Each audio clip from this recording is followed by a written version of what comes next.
Shockwaves continue to flow through the city after a not guilty verdict was handed down to 3 ex-officers in the death of Tyre Nichols. Tadarius Bean, Demetrius Haley, and Justin Smith had each faced 7 charges, including second-degree murder and aggravated assault in the 2023 beating death of Tyre Nichols.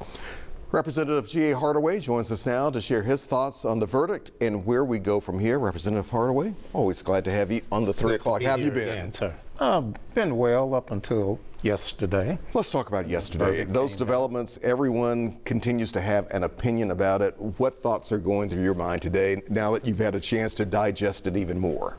Well, I guess initially I was enraged.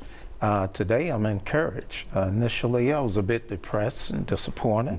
Today I'm involved with doing something that's going to change the future.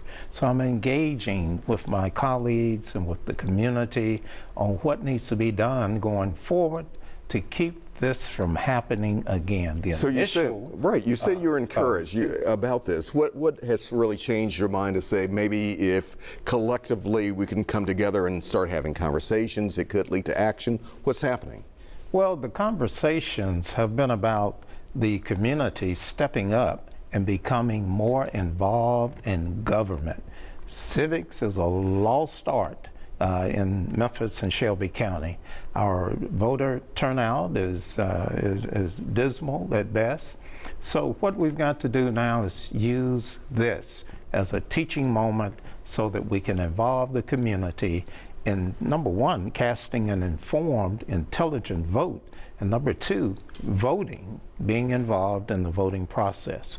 That's where governing begins. So, G.A., what makes you think this, paint that picture at least for us, that this can transform, this can actually lead to change? Because as you pointed out yourself, there are a lot of folks who just don't go to the polls, especially here in Shelby County.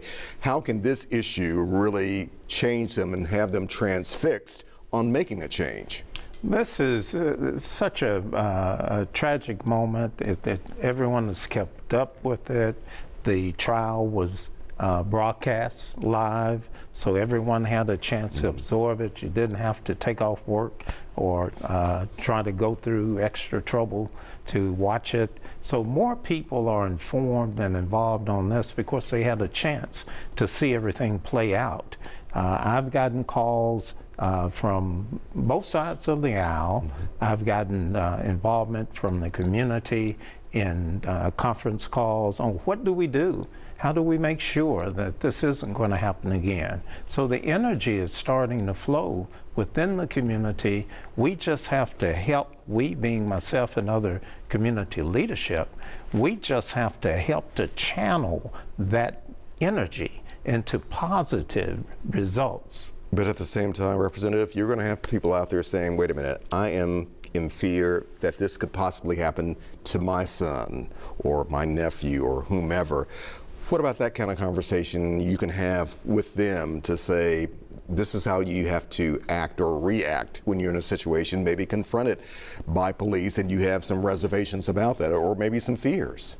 Well, a few years ago, I gave the charge to my legal staff to figure out how do we keep these traffic stops from escalating. Okay. Number one is that the community needs to know what to expect from the law enforcement officer, and the law enforcement officer needs to know what to expect from the community or the citizen that they stop.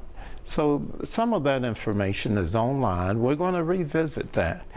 MPD needs to have that online where it details what the expectations are for law enforcement of at a traffic stop, for instance, and the citizens need to be able to go online, read that, and say, oh, this is what they're thinking, right. This is what they expect my actions to be, and this would be what their reactions would be. But what about inside that home, though? What do we need to be saying to make sure that we are all hopefully doing the right thing in a situation that might become somewhat contentious? Well, number one is to obey the law.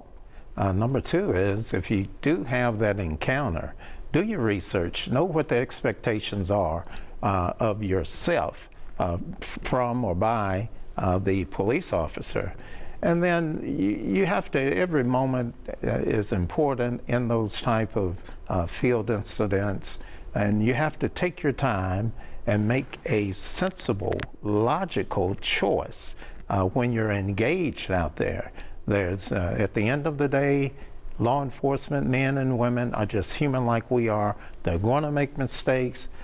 My job, if I get stopped, is the same that I expect from them. Don't escalate the situation.